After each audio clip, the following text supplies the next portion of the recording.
Bro, why does people keep talking bad about people crying? Is it disgusting to you that people cry? But if they are crying for attention, I can understand. But don't make quick assumptions about them crying for no reason. It could be a serious but personal business.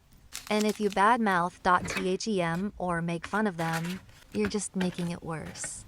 The least you could do is comfort them or leave them alone if they don't want comfort. Nam you out.